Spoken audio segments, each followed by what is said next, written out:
What's up, Collider TV Talk fans? Josh Macuga here with the one, the only, the hauntingly not haunting.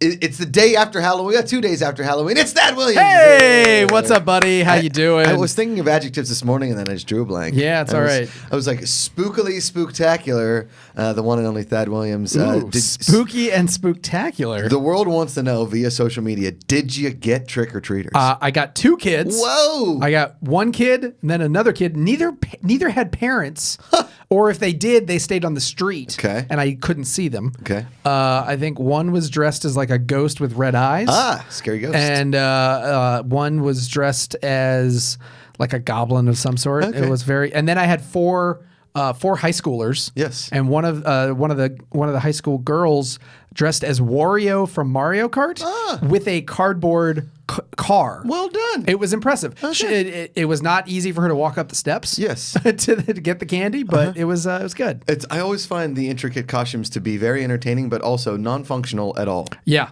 Yeah. If you ever at a party where I was at a party one time and somebody was dressed like the Tinder app on an iPhone and just kept bumping into people. I'm like, dude, just take out the costume. Wow. You look stupid. Anyway, here we go. We got a TV talk. It's a fresh new one. Yeah. Before we get into it, guys, subscribe to the channel here. Subscribe to the iTunes feed. Rate, like it, subscribe to it. Tell your friends. Collider Podcast is where this lives. We are every single Friday. You guys can also check out Hypothetical Questions with myself and Roxy Stryer. It is also on this channel. It's on Collider Podcast. It's on the TV talk feed. You can check it all out there. We have a blast. We talk all things TV. What do you guys talk about on Hypothetical Questions? So we ask one major hypothetical question, and then it leans into it. And then it's just like you keep asking hypothetical questions. So the first episode But they're not rhetorical questions because you answer the questions. Correct. They're just hypothetically speaking. What if something happens? Yes. So what if Seinfeld never existed was the first one. And the second one is what if sitcoms were horror shows? And we took classic sitcoms and we made them horror shows. Ooh, so it was like, you know. So then what would happen? Because then you would never watch sitcoms. No, never again. We basically just turned them into like versions of the Addams Family or the Munsters to a certain extent, you know. Correct. Yeah. Nailed it. All right. So those are up there right now. Thank you guys as always for watching and listening. Let's get into it, Thadd. Our first news of the day. So some Game of Thrones prequel news. I know you are not particularly a giant Game of Thrones fan, but no. I won't tell the fans so you don't get crushed. No, it's okay. There are people out there that don't watch Game of Thrones. We are small but mighty. But mighty? No, we are small but silent. We are the silent, very small minority of people in the world that don't really do the Game of Thrones thing. Okay. But it's a huge phenomenon, and one of these days I'm going to sit down and give it a proper chance. I think you'll enjoy it. My wife was homesick for a little while earlier this year, and binged the whole thing. And she's now like obsessed. Completely on the bandwagon, as if she's been there since day one. I love it. But I was not home, so I was not there to binge it all with her. Right. So she is off. And she's like, "You got to catch up." I'm like, "When the hell am I gonna? When am I gonna catch up?" Well, speaking of catching up, I saw him on a little bit.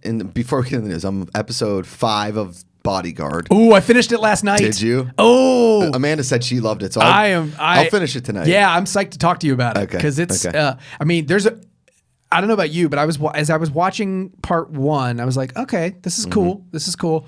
And then by the time midway through part 2, I'm like, oh, this is why this is the most popular British show of all time. Yeah, it is something. It is something pretty awesome. I'm digging so British. Yeah. It's so British in the best way. I think it's a great. I mean, there's lots of shades of Luther, the Fall. Yeah, heavy shades of the Fall in there. And then the crime shows like Broadchurch. I was going to say Broadchurch and Happy Valley to a certain extent. Yeah, so I think it's a perfect amalgamation of all of the best of British television right now.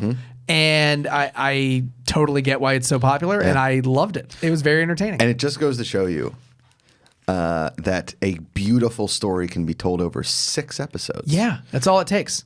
Or 8. That's all it takes. Or even 10. And now the 6th episode is a little bit longer. Yes. It's a little bit longer, but it's totally okay. Okay. But I'm yeah, psyched for it. So now we've got Game of Thrones. We've got this prequel news, which is big on the U.S. television. Yes, also big worldwide and everywhere else. It's huge on the moon. Actually, I did not know that. Yeah, it's ranked third on the moon. Okay, behind Cheers and Monday Night Football. Yeah, interesting. You wouldn't think that. They call it Moon Day Night Football up there. It's Yeah, I don't know. Well done. We're starting out hot I got today. nothing. I'm still drunk from last night. It's fine. So the first news that was released this week was that Naomi Watts is going to play a prominent role in the prequel. Yeah, she's like the lead. She's the big lead. And then this kid, Josh Whitehouse, who's in Poldark. So I got to give a shout out to David Griffin. Hey, a big Poldark. Fan. Allison Keene at Collider.com, also a big Poldark fan. Yes. I am not, because I've never watched it, mostly because I don't understand a show called Poldark. And it's about Polish people at night. See? Now, had that been pitched to me originally, I would have watched it. Poldark. That's all you need to know. See, Thad, I don't know. You should be you're a marketing genius. Yeah, a guru, if you will. Yeah. Here's my issue. This Josh Whitehouse kid, I don't really know much about him. This is great. The people that are writing it, very talented writers. She wrote Kingsman. Yeah. And this is supposed to take place generations before 10,000 years in the past. Yes. So like your favorite characters from Game of Thrones, you're not going to see them. No. It's like, hey, everyone, big fans of that guy. He's not on it. Yeah. I don't understand that. It's a hard sell to a certain degree. They're selling you on the franchise. Okay. It's kind of like The Mandalorian. I was going to say it's kind of like these Fantastic Beasts movies. Yeah, or like all these Marvel shows. Where it's like, hey, if you're a fan of Iron Man, watch somebody who never talks to Iron Man but knows he exists. Yes. It's kind of like that. But I think the advantage of the 10,000 years in the past thing, they don't have to worry about signing any of these actors on, first and foremost, from a business standpoint. Yeah. They can start fresh. Yeah. Because the money that they were paying Kit and Emilia Clarke in episode 1 versus what they're paying him now, different. It's a rookie QB contract versus a veteran contract. Exactly. Yes. So instead you get Poldark and then you put some money behind Naomi Watts. But here's the thing. I'm not like a giant Naomi Watts fan to be like, oh man, I'm so excited Naomi Watts is in this. I wouldn't mind no-name actresses or actors. No, but she's a really good actress. I mean, when Game of Thrones started, you had Sean Bean. Yes. And you had Lena Headey. Is it Headey? Yeah.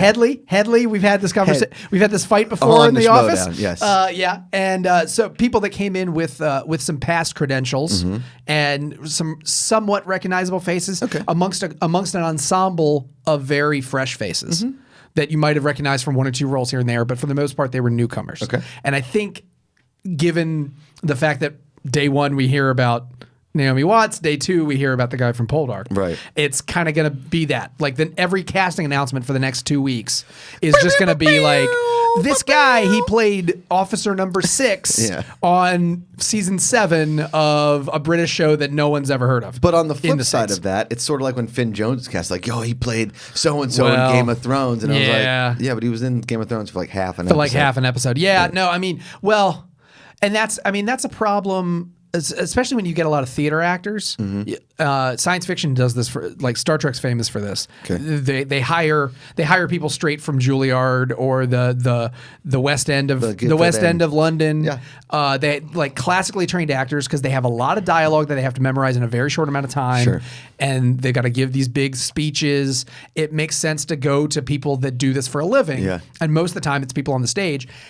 9 times out of 10 it works, but there's always a few people that have a hard time adjusting to the performance on the small screen. Takes. And so it's gonna, you're gonna see a lot of fresh faces. Hopefully they will work in the confines of Game of Thrones. It doesn't necessarily mean that they're going to work in every project that you throw them in, i.e. Emilia Clarke in Terminator Genesis? Yes. Dionysus? Sisyphus? Rolls the rock up the hill, keeps coming back down. Sybilis. It's a syphilis explosion, apparently, according to a billboard here in Los Angeles. But yeah, so we're going to be getting a lot more casting announcements, and it's mainly going to be people that the majority of people have never heard of, and that's fine. But the prequel's it's going to series. Like, there's no way they're going to be like, we're passing on Game of Thrones. Yeah, I mean, it's like the Children of the Forest, it's Origin of Man, that kind of thing. Yeah, this gets me worried. I don't know. I have a really bad feeling about these prequels. What I do like about this log line, like, Only one thing is for sure. From the horrifying secrets of Westeros' history to the true origin of the White Walkers, the mysteries of the East to the Starks of legend, it's not the story we think we know. Okay. So it sounds like they're setting us up for like the tales of the old times, like all the stories that you've heard. Gather around the fire. Yeah, all the stories that you've heard about the founding of Westeros and everything, like all of the familial battles that then begat what happens in Game of Thrones. Right. It's going to play out a little bit differently. It sounds like they're going to be doing kind of like the fall of Rome, where it's going to start. Okay. It's going to start where like Nero's watching. It's going to start in like a hedonistic, like Gilded Age, and then it's going to crumble around them. Okay, that's my guess. Okay. I like that. And I could see where that works. Yeah. I think that that's a good way to tell a story within the confines of the Game of Thrones franchise. Lore. Without trying to just do a sequel. Okay. I think a sequel would not have worked. No. Like, let's see the travels of X character. It's sort of like why probably Solo didn't work as well. Yeah, maybe.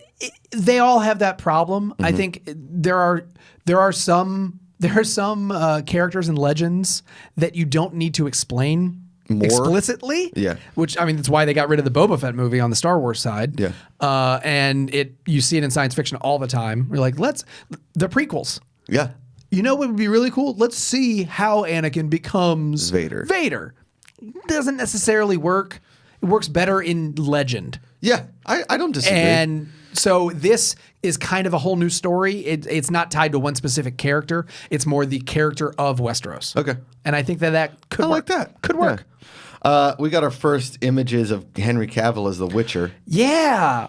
He's looks like Legolas. He's like No Shave November. Yeah. I was expecting that beard. I was expecting that Witcher beard. He's supposed to have like a silver Witcher beard. Yeah, I'm really surprised. That was the one thing that like took me by surprise. Everything else was like, oh, it looked like Boss Logic poster. I mean, but then he drinks the potion. Yeah. I guess I'm just kind of like, why do you hide the beautiful face? But also, he kind of needs to have a beard. Yeah, I mean, if he's got the silver hair. I saw someone on Twitter posted the Superman CGI face on top of it. It was like, fixed it. It made me laugh. Nailed it. It made me laugh. I mean, this really isn't news. I don't like talking long about images because it doesn't really matter. It's fine. Yeah. Show me the show. Sure. Like I get it. Cool. It was a screen test. It is the show. Show me the show. Yeah. We also got a very quick teaser for What We Do in the Shadows, the series, which gets me really excited because What We Do in the Shadows was an amazing movie. Cracked me the hell up. Yeah. I finally watched it shortly before seeing Thor Ragnarok. Okay. I finally was like, all right, I need to see this movie. Yeah. Everyone's been talking about Taika's movie for so long, and I hadn't gotten around to seeing it. I thought it was scary. Yeah. So I kind of stayed away from it. I thought it was like a legit Why vampire I'm not movie. Watching House on Haunting Hill. I'm going to sit down and watch it. I promise. I will sit down and watch it. You're not going to do it. Why are you promising things? Because Amanda and I are like, we look at it. We're like, we really should try it. Like, we should try it. We'll do it with the lights on or watch it on a Saturday morning. Do it, meaning we'll watch the show with the lights on. That came out wrong. But we will attempt to watch the show. If you guys really want to hear people's take on it, I know the Witching Hour is talking about it. Plenty. Perry and Haley loved it. Riley just told me about a jump scare. I don't need this in my life, Thad. I don't need it. But What We Do in the Shadows is hilarious. Yes. And the little teasers that they did feel just like the movie, in the best way. And a lot of Fingers crossed. A lot of people are saying, it worries me that it's not the same cast. For me, here's the thing. For me, sometimes you get these unknown characters that you don't know that really start to crack you up, like a Mr. In Between, right? Which is an Australian show, Yeah. Or when they introduce new characters on TV shows that you've never seen before and they absolutely crush it. Yes. I.e. This Is Us. It's not a comedy, but a lot of those actors were working, but they weren't guys that you were like, oh my God, besides Milo Ventimiglia and Mandy Moore. Right. All the rest of them are pretty much unknown. Yeah. They're just working stiffs. Yeah. And these guys, the two little teasers that they showed, I think they ran them during Always Sunny. Yeah. Which was a great 2-part episode. It really was. It really cracked me up. Yeah. I think it's a good FX. Hopefully, we'll do a good adaptation of the film.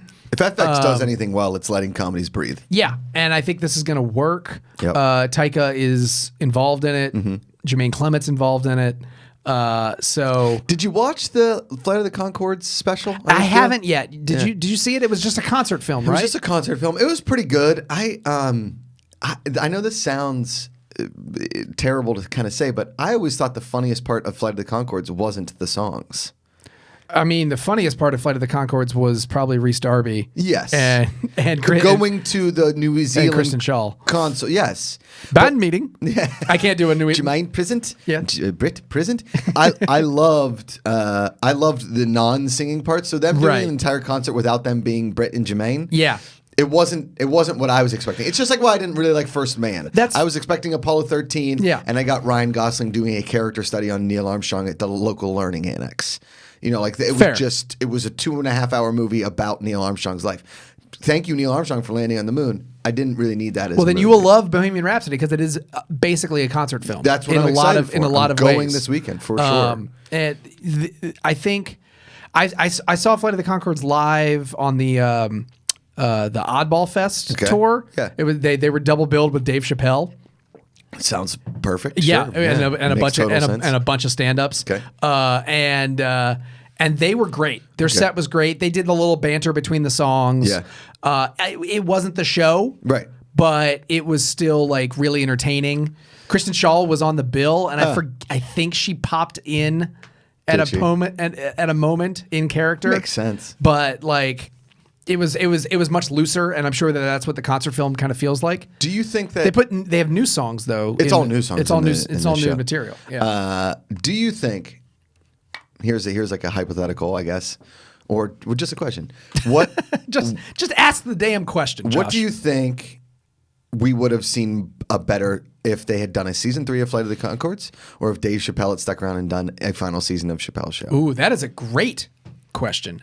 Speaking of the two people built on the show. Well, let's assume that whoever does it wants to do it. Yes. Because they both kind of stopped doing it because they didn't really want to do it. Correct. So, under the assumption that they were both game for it, I think Dave Chappelle would have come up with, like Dave and Neil Brennan probably would have come up with more gold in another season. Okay. If they were fully invested in the whole thing. I think Flight of the Conchords was consistently hilarious. Yeah. But I don't know if they necessarily needed another 10 episodes to do anything new. Okay. I don't think they would really break the mold anymore. I think Chappelle, being the sketch format, and could have broken the mold. Could have broken the mold a few more times with a few groundbreaking pieces. Probably a lot of the stuff that we later saw Key and Peele and Amy Schumer do in their mold. Because they broke ground. That's a good point. I mean, nobody did it better than Carlos Mencia, but I can't even say that sentence without laughing. Yeah. So okay. Yeah, I think Chappelle and Brennan probably had. I know Brennan had some ideas laying around, and because he's talked about it a lot, and I'm sure Chappelle had a lot and just didn't want to deal with it all, and that's fine. Yeah. He's talked at length about why he left, and that's. Totally. If you guys haven't watched his Comedians in Cars, it's awesome. Is great, and Neil's Comedians in Cars is great. Very good too. And Neil's I haven't watched all of Chappelle's Netflix specials because there's just so many of them. Yeah. Neil Brennan's 3 Mics stand-up special might be my favorite stand-up special all ever on Netflix, right? Like of a Netflix original. Really? It's totally different. Ellis and I were talking about it a couple days ago.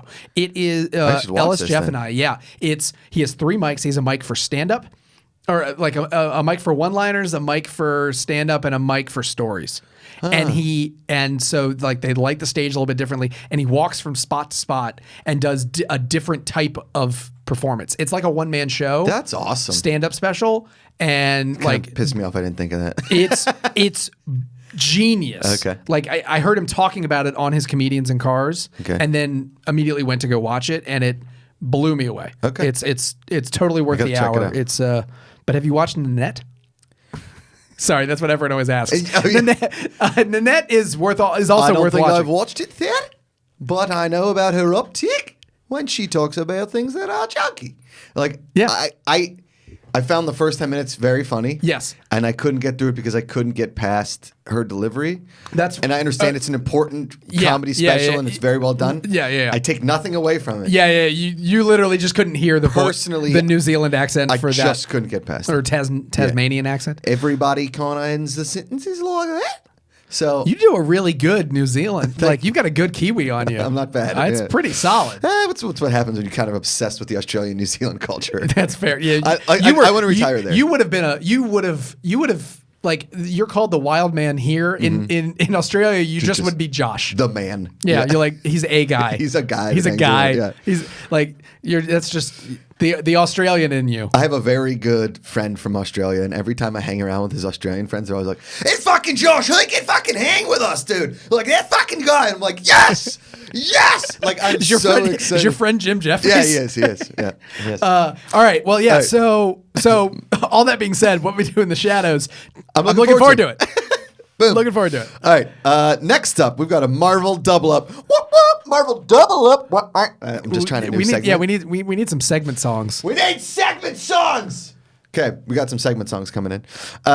We've got a Falcon Winter Soldier show. Yeah. Is it one show or is it two shows? It's a odd couple sitcom. I love it. Mm-hmm. I love it. It's called. It's a limited series that would center around both of them. It's called Falcon Winter, and it's Falcon Winter. Is it in the Falcon Crest universe? I was just gonna say it's a spinoff of Falcon Crest. I love it. 30 years later, this time with superheroes, and guess what? They are fucking sexy. Ooh! Welcome to Winter Falcon. Winter is Falcon coming. Winter.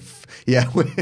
Falcon Winter. It takes place at a mountain resort where everybody is sexy and looking to mingle, especially a guy with a metal arm and another dude with metal wings. This fall on the Disney streaming service, it's Falcon Winter. When are they going to tell us what the hell the Disney streaming service name is so we can stop calling it the Disney streaming service? Yeah. What if that's the actual name? Like, what if they just said fuck it? Yeah, and they're like, ladies and gentlemen, please announce, and they pull the curtain off. The Disney streaming service. Available for the price that we tell you it is. And you're all going to buy it. Yeah. I love this idea. Me too. I think they had a cool relationship by the end of it. They have a good buddy vibe. Yeah. Sebastian Stan is a wonderful actor. He was fantastic in I, Tonya. He really was. I've been a fan of his since Kings. I mean, he was nasty. I don't know if you remember Kings. Kings was a modern day version of David and Goliath with Ian McShane. Huh. I never saw it. And Sebastian Stan. Was it a show or it was a show that became a limited series. Okay. Because NBC canceled it. It was in Kings, huh? It was in 2009. Interesting. Yeah, it was David and Goliath. And, but then Sebastian Stan went on to Gossip Girl fame. Yeah. And Christopher Egan was the lead. Okay. But yeah, I've been a fan of Sebastian Stan's for a very long time. He's probably done stuff before then. Sorry if I haven't seen his earlier work. When we say he's fantastic in I, Tonya, we mean he's a very good actor, not Jeff Galooly being a good person. No. Just a very good He performance. plays a terrible person very well in the movie, and I love him as Winter Soldier. Me too. Winter Soldier's still my favorite MCU movie. Captain America, Winter Soldier. Yes, really, still my favorite. Didn't even crack my top 5. Really, yeah. I loved the '70s political thriller vibe of it all. Okay, and so I really liked that. Falcon is entertaining. It does have Gary Shandling in it. That is the redeeming. Yeah. I always love a Gary Shandling pop in. Mm-hmm. Okay, never mind. Keep going. Yeah. So and Falcon's great. Anthony Mackie, we all know Anthony Mackie's fantastic. He's a fantastic actor and one of the nicest guys in Hollywood. Yes. Anyone will tell you that. And so I like that the two of them are teaming up. I think that's a great move. Yeah. I think it's. Like they've already announced a couple other streaming services. The other one being the Scarlet Witch series, which apparently is now going to have Vision in it. Which makes perfect sense because it didn't.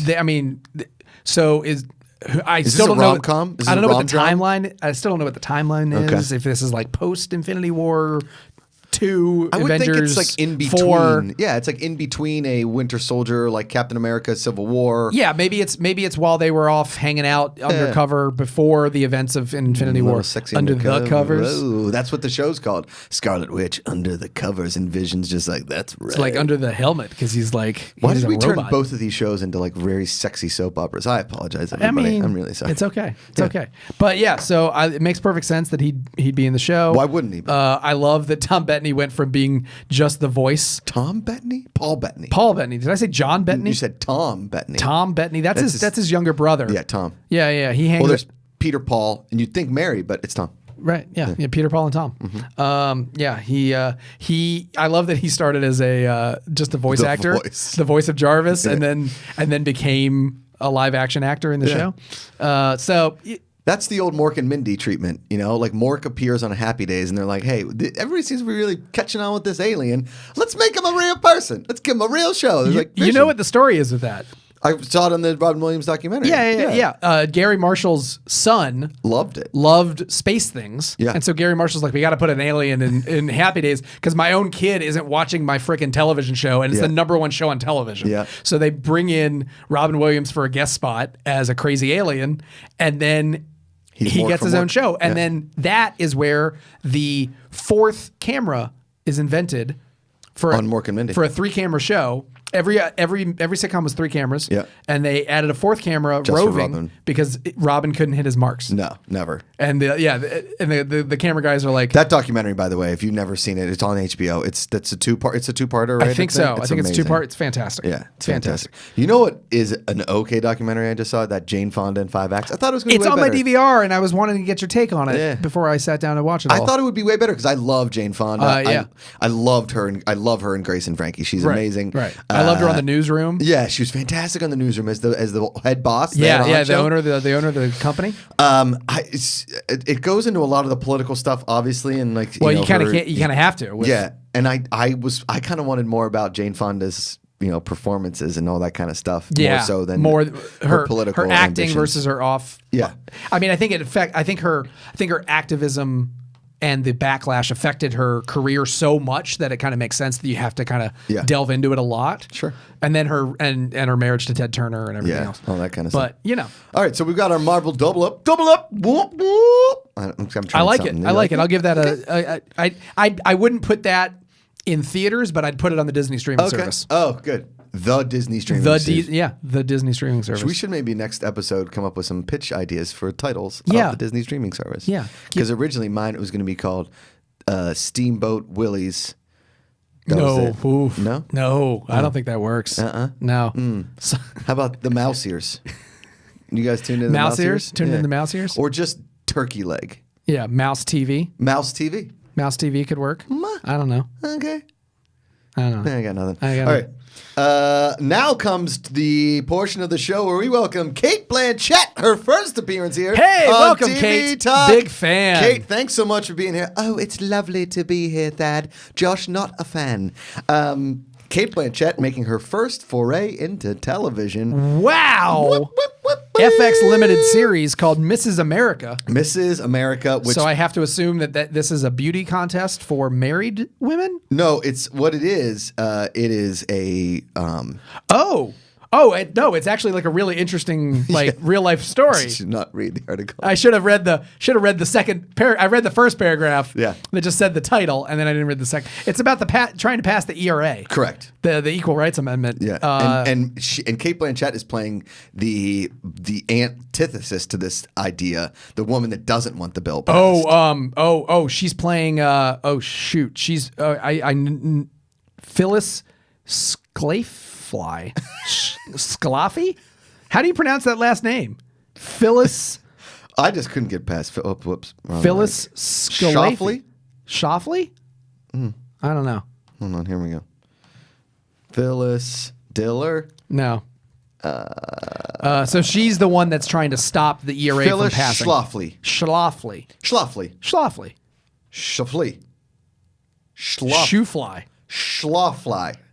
Schlafly. I got it. I'm fucking with you now. Schlafly. Phyllis Schlafly. This is making for some great radio right here. Schlafly. Schlafly. Sorry. All right. Scooter Libby. So this FX limited series coming out next year. Yeah. That sounds great. Good topic. Not about beauty pageants. No.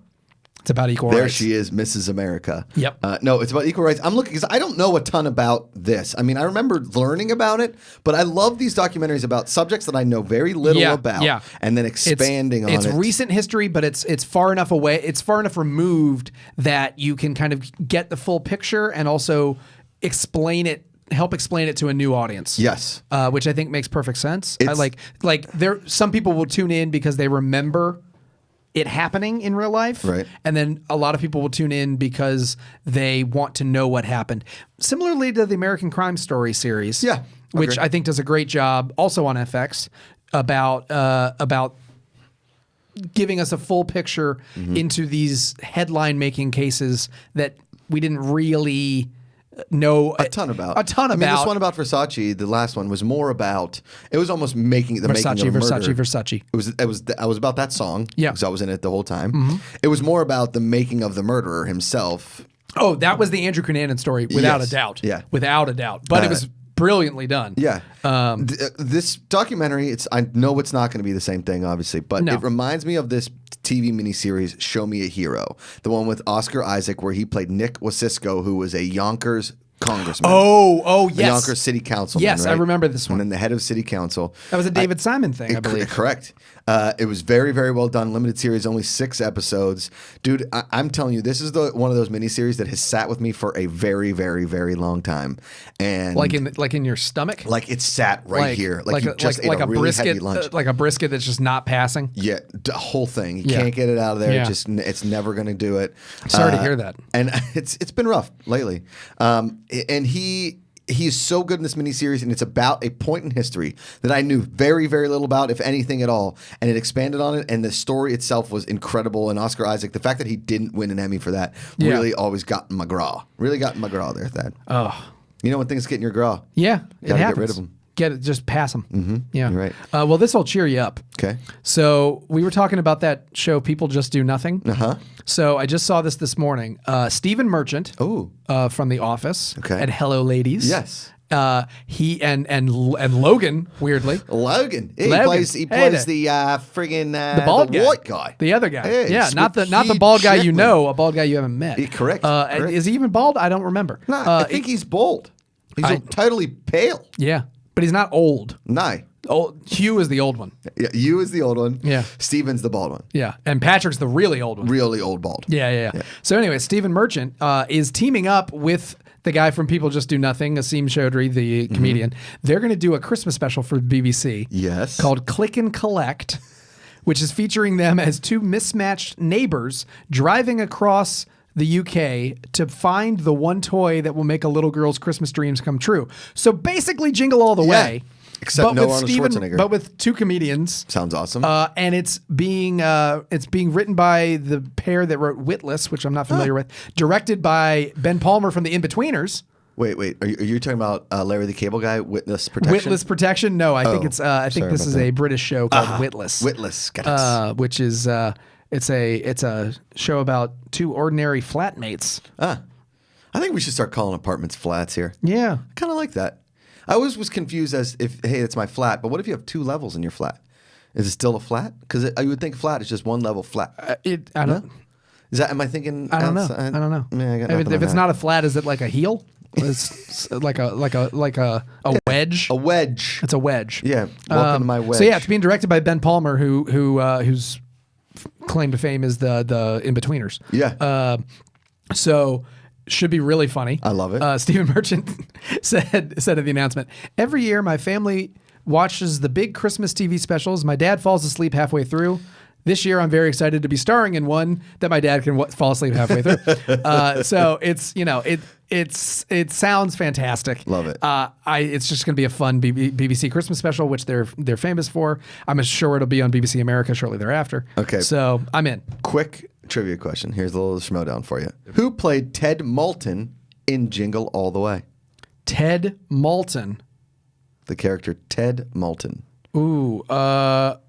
Was that Phil Hartman? That was Phil Hartman. Well done, Thaddeus Williams. That's why he's the commissioner, ladies and gentlemen. Yeah. That makes me excited. I love Stephen Merchant. Hello, Ladies. Just a very, very underrated show. And in classic Stephen Merchant, Ricky Gervais kind of humor, one of the most uncomfortable shows you'll ever watch. So awkward. So awkward. So awkward. But that's their jam. You know what was an amazing show that people don't talk about enough? Extras. Extras is incredible. Mm-hmm. Extras was so funny. Yep. I think it was too inside baseball, like Hollywood style, to really have the appeal that The Office did. Well, because it's basically the prequel to The Office. Yeah. Because he was an extra and he wrote The Office and then he got The Office. And that's basically what happens in Extras. Right. So, all right, let's move on. The Obamas got their first Netflix project, and it is ready to go. It is called the Fifth Risk, or what's it called? The Fifth Risk. The Fifth Risk. It's based on a book that's. It's about the transition released. to the Trump administration and the juggling of what happened in the inside of. It's by Michael Lewis, who did Moneyball and which I love Moneyball, and The Blind Side, which is also a fantastic movie. Michael Lewis, very well-known author, and this takes place, as they're switching during the transition, and everything that was going wrong that Obama had set up, interesting, and Trump was just tearing down piece by piece. It's interesting. Yeah, that's an interesting choice. It feels very close to reality to them. I mean, I wasn't expecting them to go for a slapstick broad sitcom, so it makes sense that they would do something that makes that they have a connection to. Mm-hmm. Especially for their first production deal. I'm very curious to see how this all works. I know. I mean, very. I mean, Netflix. It's one of those things that I think would still be on Netflix and be adapted into a series with or without the Obamas' involvement. Sure. The fact that it's through a production deal that they have with Netflix is just kind of.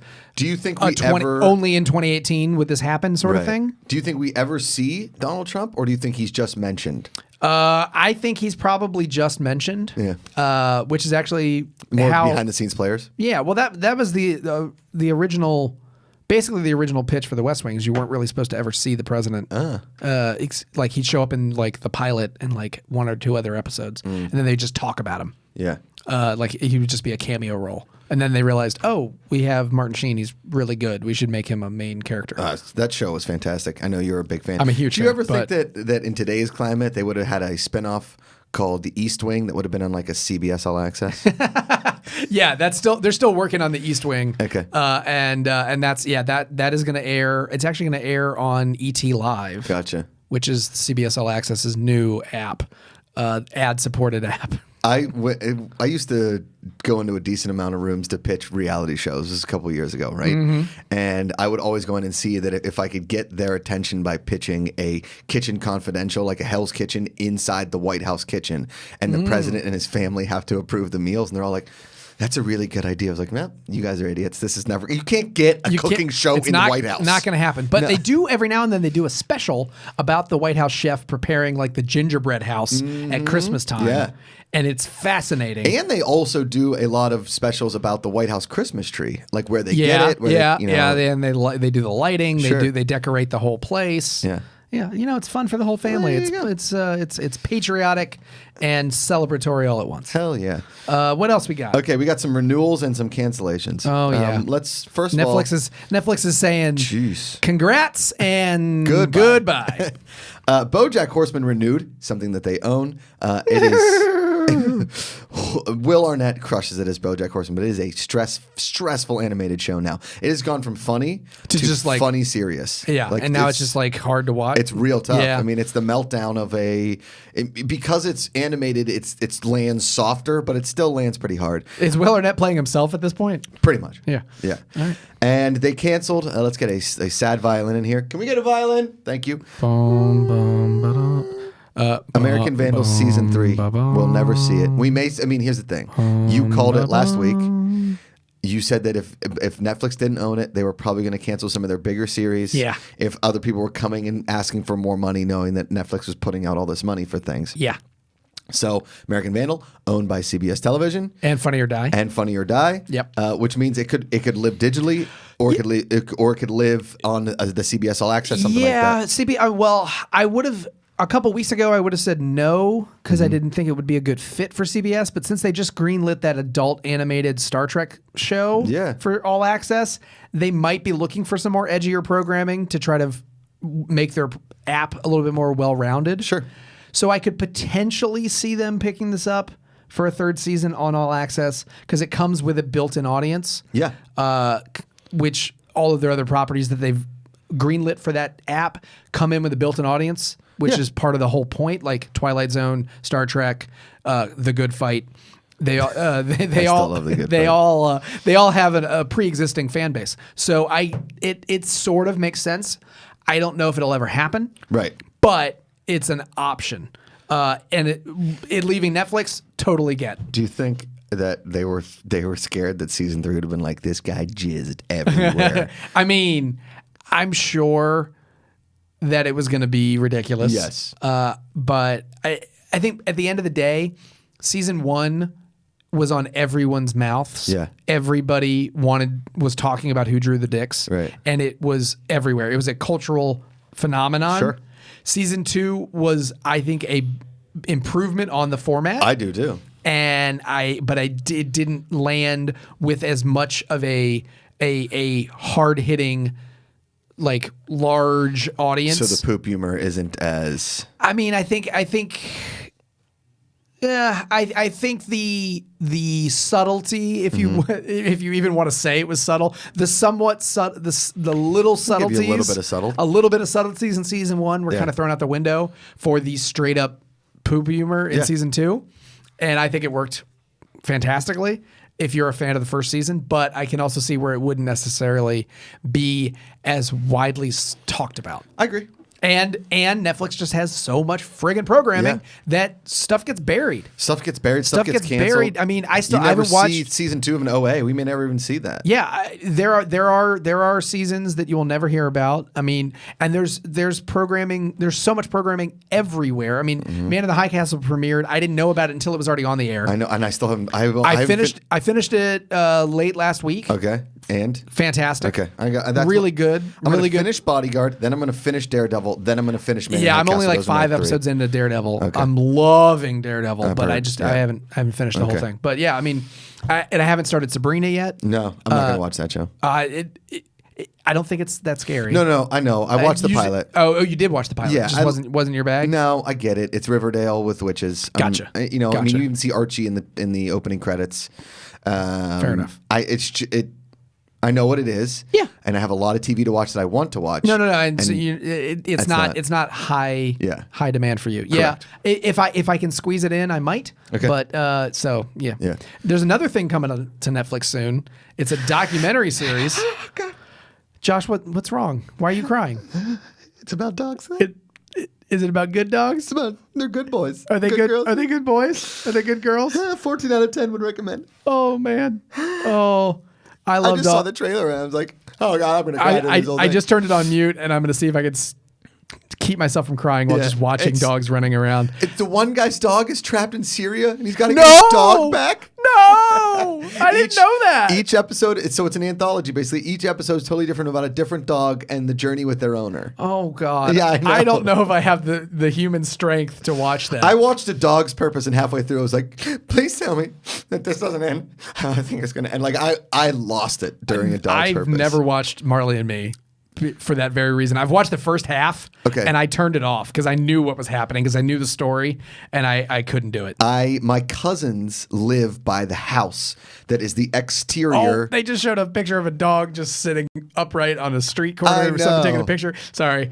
This is too much. This is too much for me. Go watch the trailer, guys. It's on Collider.com. It's just called Dogs. It's going to be on Netflix. It's an anthology. Oh my goodness. I guarantee you cats would not have the same reception. It would just be. I mean, everybody like my cat scratched me in the eye and now I can't see. Like, crap. Oh no. So people love dogs. You can kill as many humans as you want. And the minute you run a dogfighting ring, we will hate you for life. Yeah. For life. Like there's something about everyone's pets. Everyone has them. Honestly, and if they don't have them, they want one. If Tom Hanks, and I know this sounds morbid, but if Tom Hanks got shot at the end of Turner and Hooch instead of Hooch, I'd have been okay. Spoiler alert! Sorry. If you've never seen Turner and Hooch from 1987, I've used Turner and Hooch as greatest 89. Shit. I think that Turner and Hooch is the greatest dog cop movie ever. I mean, it's definitely in the top 5 dog cop. You're right. Buddy dog cop movies. Buddy dog cop. I'm telling you, whenever I think I might have fought it on a movie fight or just had a conversation. I said, in this climate, with the success of Turner and Hooch back then, there would have been a Turner and Hooch 2. There would have been a whole Turner and Hooch franchise. I guarantee it. I guarantee. All right, fair enough. Dogs, I'm not crying. You're crying. Okay. Whew, that was hard to watch. All right, we got a couple more, and then we have one Twitter question to get to. All right. Well, let's do these real quick, and then you sat down. I did. We have an awesome interview with Teala Dunn, actress that you might know from TBS's Are You There Yet, which is a very, I'm telling you, it was one of my guilty pleasure shows. It's a very funny show. She's on a YouTube series right now. She's also a voice on DC's Superhero Girls. Oh, cool. She's one of the voice on that. She's also a voice on Wonder Pets, which is kind of cool. Speaking of dogs. And she's in this YouTube premium series called Guilty Party. Each season is an anthology, so it's sort of like True Detective. But she plays a different character in both seasons, which is pretty cool. Awesome interview with Teala Dunn that we will.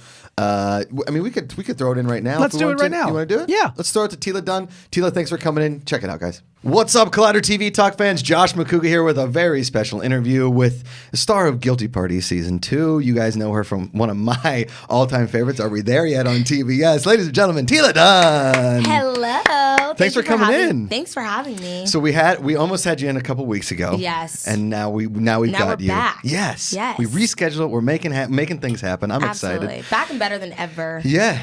So tell me, okay, so obviously let's get the basic questions out of the way. Yes. How do you feel about Guilty Party Season 2? What can fans expect from you and everything? Tell me all about it. Oh my gosh. Okay, so what's really cool about Guilty Party Season 2, it's a completely different plot, completely different characters. Yeah. My character this season is Nia Santos, and she wants to be a lawyer. She's all about fighting for what's right, politics, like equality, like she's all about that. Is that like you? That is like me. I'm not into politics. You will not see me tweeting about politics. Like, not a fan of Trump at all, but that's pretty obvious. And I just like stay in my lane. Okay. Whereas like Nia would get on Twitter being like, this is why we needed blah, blah, blah, blah, blah. Like she's like very into it. Okay. So that's where we differ, but I'm all about fighting for what's right and all that stuff as well. Gotcha. So. And then my character in Season 1 was Tatiana Johnson, and I played a mean girl, and she was so rude and such a bully. But then you like realize what her issues were and why she was like so angry. Yeah. So completely two different characters, like night and day. This season, somebody set a fire to the college that we go to, and one of the characters is left in a coma. And so we don't know if she's going to die. We don't know who did it. Like, it went from somebody's diaries being leaked on Season 1 to, like, somebody being left in a coma. Like, this is a crime. So, straight. Yeah. So this season is way more intense. We're all in college now, a lot older. The romance is a lot more intense this season. Just everything is just, like, 10 times better. Ratcheted it up. Not ratchet. Not ratchet, but, like, ramping it up. Ramping. We'll say ramping. We'll say I like it. Yeah. What you do? I mean, you have done so much stuff. Tons of voice work. Listen, on Collider TV Talk, we talk everything. Runs the gamut, and I'm a huge TV watcher myself. So I love that. I love everything. Like I talked about, Are We There Yet? Was one of those, and I don't discriminate as far as, that show is for teenagers or that show is for like my mom and stuff. I pretty much watch everything, right? I love that. Do you think with everything that's going on in TV right now with streaming service and everything, do you consider yourself a cord cutter or are you a streaming kind of a person? I'm gonna keep it 100. I'm a streaming person. Yeah.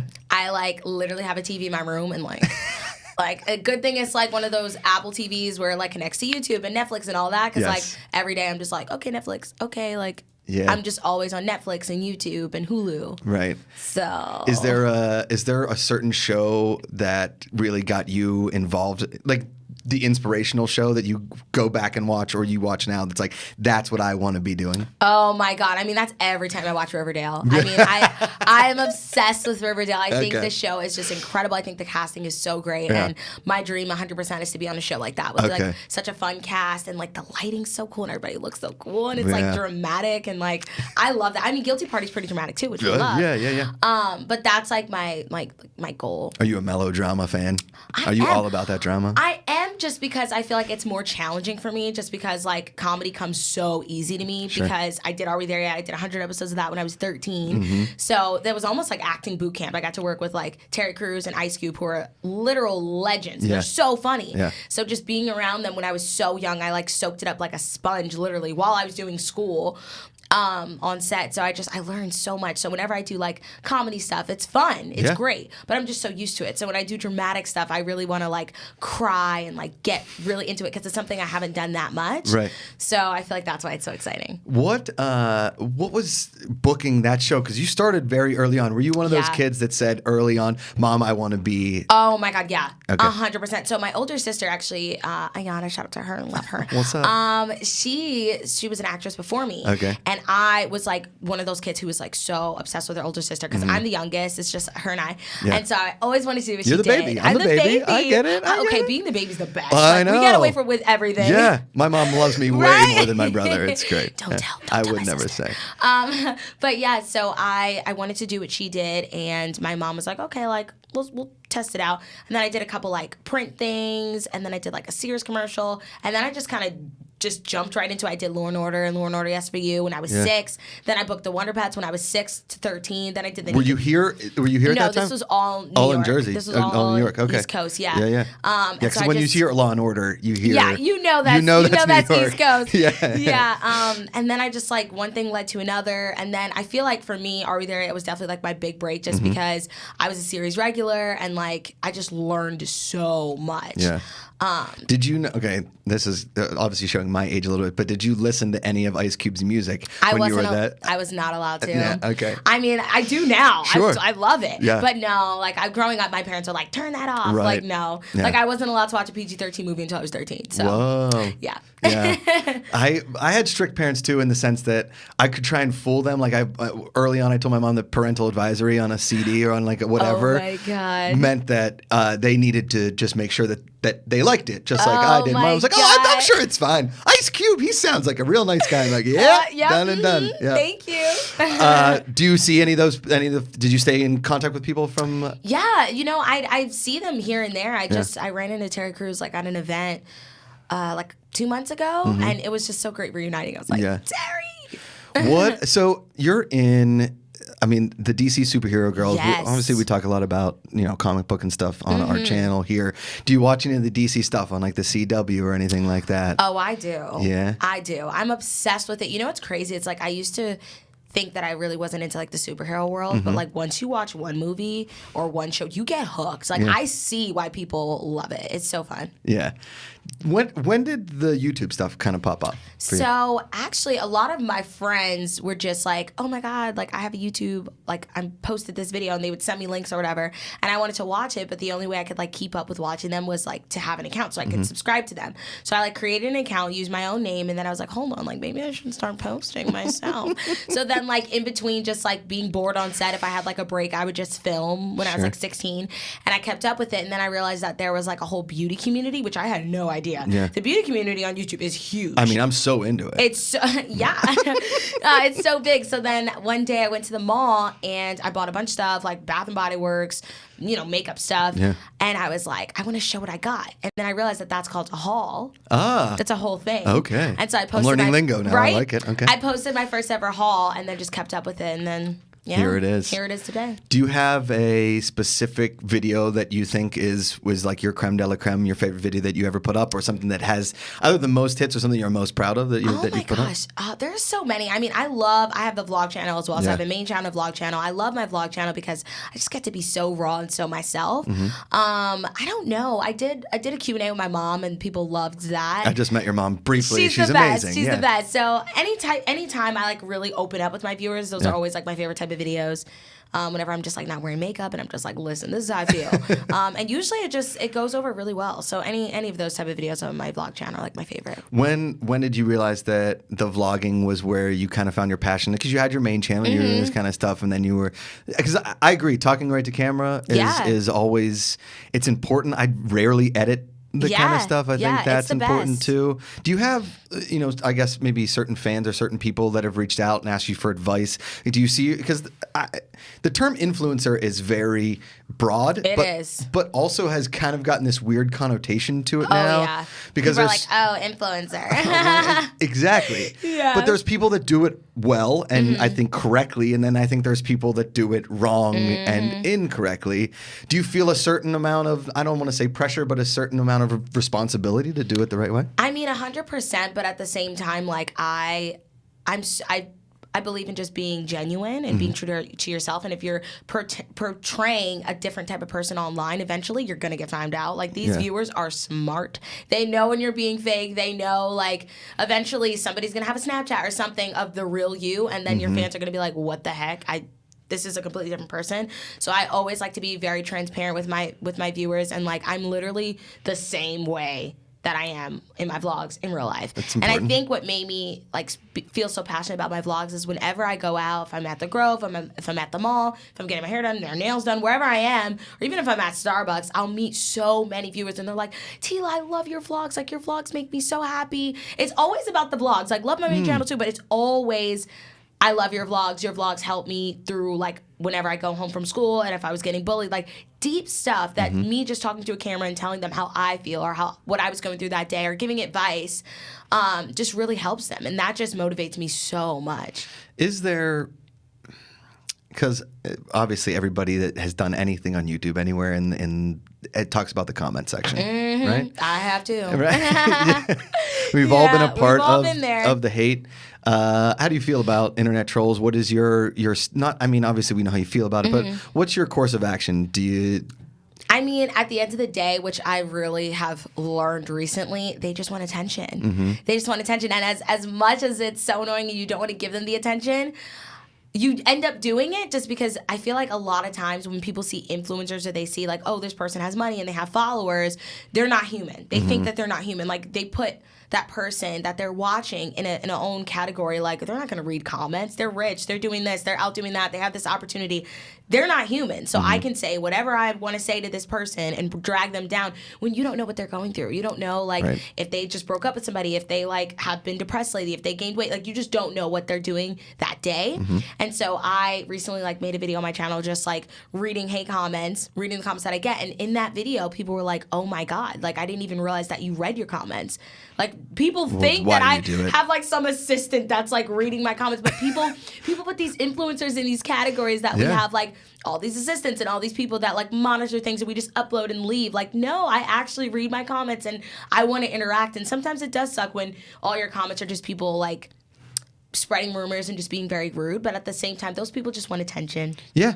You know, I've called out so many people and I'll get a response like, oh my God, I didn't actually mean it. Like, I'm so sorry. Wow, I didn't know you would see this. And then they're just really nice. I'm like, okay, you just wanted attention. Kind of like if you don't do it in person, why do it in the comment section? 100%. Are you the kind of person, because I get this, I could listen to 1,000 positive comments and then one negative one really just gets me in my graw. 100%. Yeah. I'm learning as I go. I mean, I'm only 21, basically 22. Like, I'm learning that at the end of the day, like, just don't shine light on negativity because those people, like, they want that. Yeah. They just want that attention. And I try my best to just do, like, shout outs to all my viewers and the sweet comments. I do, like, sweet comment of the day in my vlogs and stuff. Just to, like, shed light on, like, just being positive. Be positive. You know? Right? It's way easier to love someone than to hate them. 100%. Who's your inspirations? Who are your inspirations? Oh, my God. Besides my beautiful mother. Like, my mom inspires me all the time. She's just such a hard worker and, like... Next time you come in, let's put your mom on. Honestly, she needs her own microphone. Literally, every event I go to, all my friends are like, hi, Teala. Where's your mom? Yeah. Like, where's your mom? I'm like, oh, she's at home. But it's so funny. I put my parents on a lot of shows, and Right? they are crowd favorites. They really are. Every time. Like, all my comments are like, you need to do more videos with your mom, Teala. Like, what are you doing? I'm like, I know, just wait. But yeah, my mom inspires me so much. Like, she is just such a great woman, and she's just such a strong individual. And she's Was she always a performer? Yeah, I mean, she was in the entertainment industry like way before me, obviously, Awesome. before I was even born. So it's just like all of it just comes so natural. Do you have anybody on TV right now? Anybody in movies, actresses that you are just like, I love what they're doing. I want to see more of that. I mean, that's so hard. There's so many. Anybody on like any of the shows that you're watching? I mean, besides the whole cast of Riverdale. You love Riverdale. I love me some Riverdale. I think Zendaya's killing it. She's awesome. I love her. She's the best. I'm not a huge musicals fan, and I don't love musicals. Okay, but you still need to see The Greatest Showman. Well, so I watched The Greatest Showman this weekend, right? Wasn't it good? The wife put me. She's like, you have to watch it. The Yes, songs are catchy. yes. Zendaya's fantastic in it. She's awesome. Amazing. She's but awesome. also, like, I begged my parents. Literally, so funny. My parents are like not really into musicals either, and I told them, I was like, "Watch this movie, please. It's so good. Just watch it. Just watch it." My dad's like, watched it. We were literally all crying as a family. I was like, "I told you. I knew it." And those songs are catchy. They're so catchy, I but know. also, it was just such a great storyline. Yeah. I still have to see Star is Born. Stars We have to Born see that. it's intense. I heard it's bring like, the bring the tissues. Bring the tissues. I'll bring them. Yeah, I'll bring come the with no tissues. makeup on, no eye makeup. I'll just be ready. I try and do my best Brad Pitt sometimes. No, I mean Bradley Cooper. Bradley Cooper's the best. What's next for you? What do you want to do? What are your ultimate goals? Obviously, there's the ones that are far off, but as Yes. far as like step by step, what do you see for yourself? As far as me, I mean, I love acting. Acting will always be my passion. So I can't wait to just dive into new roles next year. Eventually to Netflix. I would love to do anything on Netflix. I think it's just such an amazing streaming platform. It's amazing. I'm obsessed. Would love to do that. Also, continue up with my YouTube as always. Travel a lot more, and I want to start working with a lot more charities because I'm obsessed with animals. So Really? yeah. I mean, I have a dog, a little Shih Tzu. What? You have a Shih Tzu? You have a Shih Tzu too? Oh my God! Wait, what's your Shih Sorry. Tzu's name? All right. Well, so I grew up with one. Her name was Autumn. Oh, that's such a pretty name. And then we've got Ellie. She's a little black and white. Yeah, she's the cutest thing of all time. Oh my so I got to tell you, God. I'm obsessed with Shih Tzus. Me too. They are the Obviously, best. you saw my reaction. They are the best, and The they're so best. sweet. Can't believe you didn't bring the dog. I know. I should have.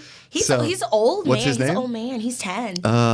So my first Shih Tzu, Autumn, she lived till she was 16. Oh, we love. Yeah. That's amazing. They I live a know. long life. I know. They're beautiful. I mean, They're just the best, the sweetest best. dogs in the world. The best. So this is about a month ago or so. I'm driving along, like I was just on Hollywood Boulevard, kind of like closer to West Hollywood. Yeah. And I see a woman walking two Shih Tzus. Oh, I mean, my this is God. rush hour traffic. Pull my car over. No, you didn't. You got out. Got out of my car. I was like, hey, can I love pet your this. Shih Tzu? I love this. You sound like me. She stopped, looked at my car, and then looked back at me and goes, like- did you just pull over just for this? This is all right. Just pet them, and she was just a little freaked out by A little my concerned. It was a lot of emotion involved Oh in Shih my Tzus. God, I love that. Yeah, but they're the best dogs. So They are you working with a dog charity, or are you? Not right now, Okay. but I want to. That's like my goal for next year. Yeah. Like to just give back to animal shelters and all that stuff. There's a Shih Tzu Lhasa Apso rescue in Santa Monica. Shut up. Yeah, they just do those. Yeah. Shut So up. every now and then, me and the wife take on for like 2 or 3 months. We'll take one and like make sure that they get to wherever they need to go. Shut up. Yeah, That's so cute. it's awesome. And every Saturday they're outside and they're like hanging around. It's right in downtown Santa Monica.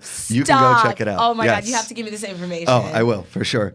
First of all, I want to say thanks for coming in. I love Yes. talking to you. Yes, Congrats thank on you. everything. And tell the people where they can check out Guilty Party Seasons 1 and 2. Yes. So you guys can go to either Twitter, YouTube, Instagram. Keep up with their Instagram, and it's just at On the Guilty Gram Party. Gram? At Guilty Party? Guilty Party. Yep. And first season you played Tatiana, now you play Yes. Naya. Yes, Naya Santos. And let's get you on Riverdale. I know. Right? I mean, hit me up. Do you sing? I do sing. You could actually. be a competing band to right the Pussycats. to the Pussycats. 100%. Oh 100%. man, we should probably just write you an episode. I All right, mean- before I let you go, if you could write your own show, what would it look like? Oh my Create, what would it gosh. look like? It would be a twist. It would be a twist on Gossip Girl. Mm. It would be like Gossip Girl, but in LA. Like an LA Gossip Girl. I'm surprised there hasn't been a spinoff yet. I know, right? Gossip Girl was one of my favorite shows. I've seen it 3 times. All the way through? All the way through. That's when you know you have a problem. As a joke, I always sign XOXO Gossip Guy. Gossip Guy. Love that. Well, let's make that happen, too. Yeah, 100%. Teala Dunn, you're fantastic. Thank you so much for coming in. Collider TV Talk fans, check out Guilty Party. Yes. Check out Teala Dunn on Instagram and Twitter. Yeah. All that kind of stuff. She's absolutely fantastic. Enjoy the rest of this Collider TV Talk episode. Teala, thanks again for being here. Thank you for having me. You got it. Thank you again, Teala, for coming in. Great interview. Look forward to having you back on again. I told her I wanted her to come in and just talk TV with us. Yeah, that'd be awesome. She was awesome, and her mom actually came in with her too, and her mom was hysterical. I got to talk to them for about 10, 15 minutes after I interviewed them, and they are awesome, awesome people. And you can check out Teala's YouTube channel, all that kind of stuff there. All right, let's get into our last couple stories, and we have one Twitter question that I want to ask you. All right. Well, so quick take. Did you watch Penny Dreadful at all? I did not, but I know it ended abruptly. Very abruptly. And just like The Nick. Yes. Which was also on Cinemax. Yes. I think so. It was Penny Dreadful's a Showtime show. Showtime, okay. And big cult following. Huge. And they just announced that they're greenlighting a spin-off show called City of Angels. Penny Dreadful, City of Angels. Ooh. Is it starring... Not a sequel to the movie City of Angels. I was just going to ask. Nicolas Cage, Meg Ryan? No. With the famous... And I don't want the world to see me. Because I don't think that they'd understand. Toss the hair out. Yeah. Oh. Little goo-goo. Little GGD for you. Woo. Yeah, so they are doing a spinoff. Takes place in the 1930s LA. Oh. So now they're time jumping. Okay. They went from Victorian era London. This new chapter is going to be a whole new set of stories. You know what I do? I like when movies go back in time LA. I know that I live here now. I love the character of LA. Black Dahlia. Yeah. What was the one with Ben Affleck? Hollywoodland. Yeah. I love that 40s Los Angeles vibe. Not The Last Tycoon. I mean the movie that I'm blanking on right now with Chinatown. Yes, and then the Russell Crowe. LA LA Confidential. That's the one I was thinking of.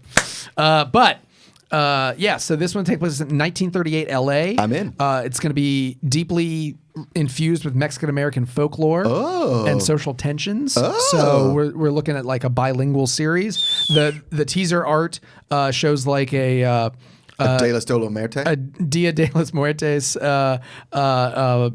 woman, and it says Penny Dreadful City of Angels. And of course they announced this today on Dia de los Muertos yesterday, because the show airs on Fridays and we still haven't figured that out, that we tape a day early. But the original EP, Sam Mendes was an EP of the original show, and he's still involved. Here we go. So yeah, if you're a fan of the cult show, you have another one. For a while there I thought it was Sam Mendes. I think it's Mendes. It is Mendes. I know it is. Yeah. I'm an idiot. Is what I'm pointing out here. Then. Yeah. All right. Final question. Final news story. Final question. Final news story. Dolly Parton is doing an anthology series for Netflix based on her songs. Yeah. And they just announced the cast of the Jolene episode. Oh. It's going to include... Jolene! I love the... Did you ever see the movie Jolene with... who is the not Bryce Dallas Howard, but the one that looks like her? Not Jessica Chastain. Correct. Thank you. Jessica Chastain in a movie called Jolene. She is very naked in a lot of that movie. It is an intense movie. No, I have not seen this movie. It's something. All right then.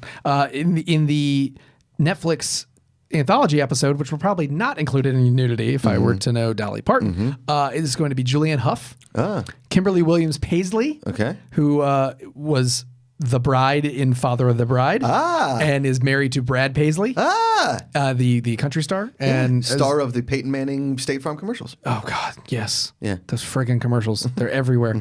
And Dallas Roberts is going to be on it, who was in that Insatiable show and was on Rubicon. Yeah. God, Rubicon gone too soon. Yeah. But yeah, so they're all going to be in the Jolene episode, which is all going to be about, each episode showcases the stories, memories, and inspirations behind Parton's most beloved songs. So, wowza. I mean, she had a big success with that Christmas movie, Coat of Many Colors. She was nominated for a friggin' Emmy for it. Yeah. And They're gonna, this one's called Dolly Parton's Heartstrings is the name of the series. Yep, and they're each gonna begin with an introduction by Parton talking and singing to camera as herself. Yes, about the meaning behind each of her songs. It's like Masterpiece Theater. And then Parton will then guest star in some stories as characters. Nailed sometimes it. herself, sometimes other people. I love it. Yeah. Yes. Okay, I'm on board. Sign me up.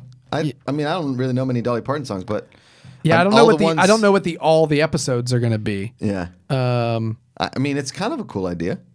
I'll give it to Dolly Parton.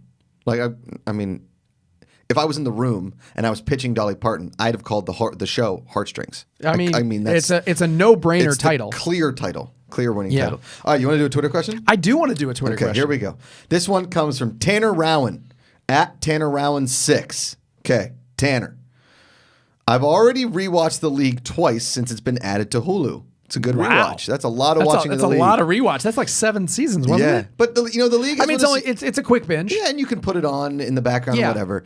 I love The League. I'll say that straight up. Yes. What concept of keeping friends together in a sitcom is your favorite all time? Ooh, it's a pretty good question. That's a very good question. I mean, I love the machinations of television that force friends to stay friends when they really should stop being friends. Yes. I mean, Seinfeld had absolutely no glue.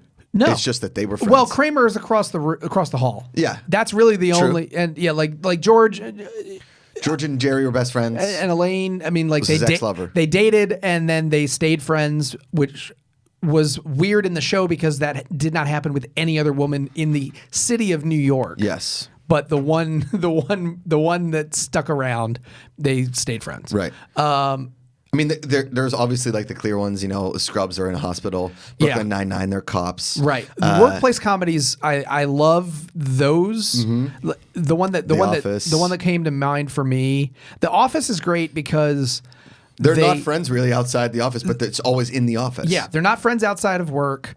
But then by the end of the run, like when they do the big wedding stuff, and Steve Carell comes back for the big episodes at the end. Yeah. They realize that they do have a shared history and a shared friendship between them all, which is nice. The one that I really liked because it was kind of dark but true to life was MASH, because MASH, they were forced to be friends because they were stuck in a hospital during wartime. Yeah.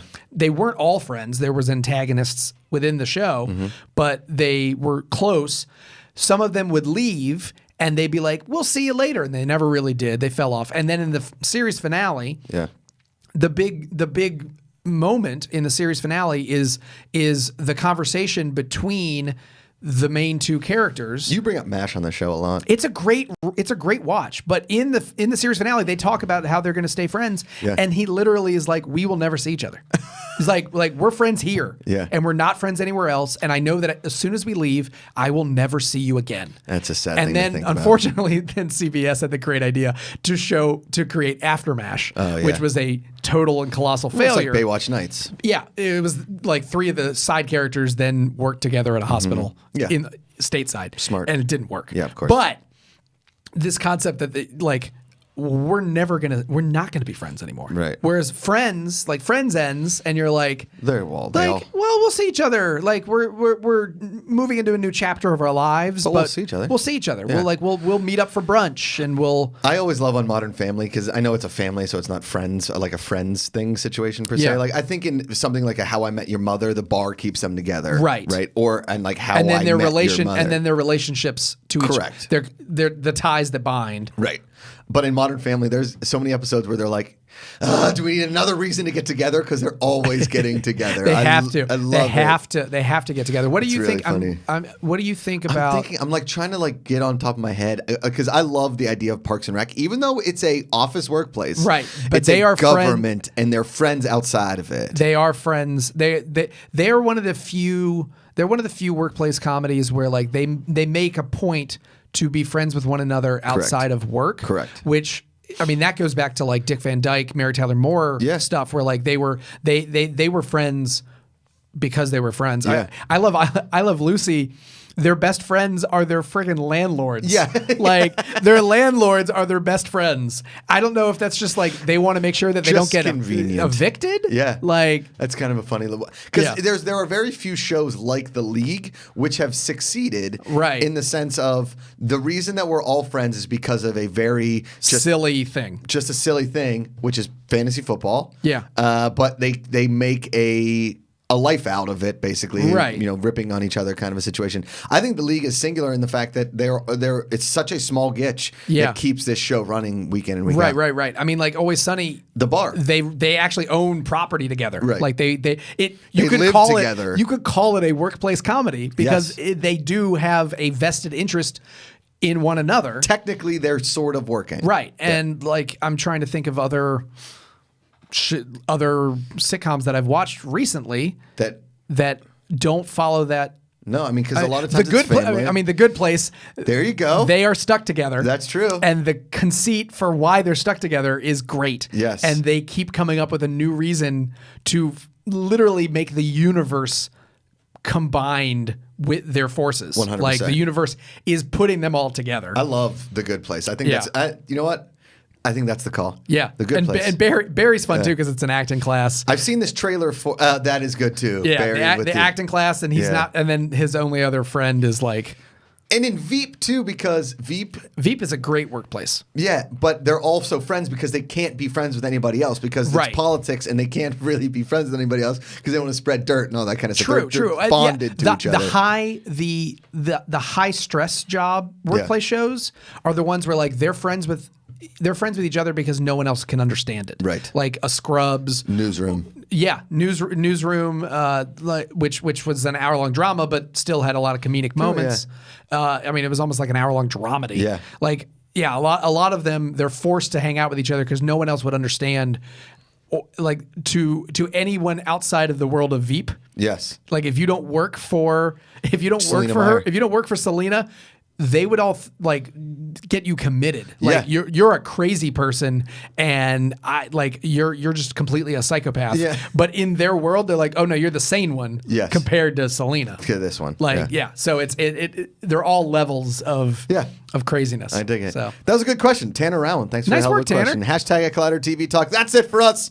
Thanks for tuning in every single Friday. I'm Josh Macuga at Josh Macuga. You can see the Josh Macuga Show on YouTube. You can see what hypothetical questions with Roxy Stryer and myself right here on the Collider TV Talk channel.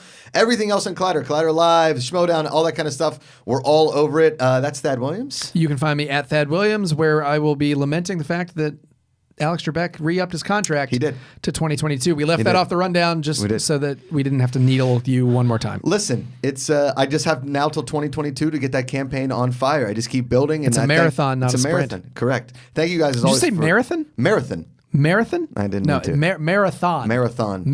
Well, I'm calling it a marathon from now on. All right. It's a marathon. Hashtag at Josh Macuga for Jeopardy. Keep it going. Just because it's 2022 doesn't mean I give up. It means I hold out longer. Thank you guys as always for watching Collider TV Talk. Put down the book. Pick up the remote.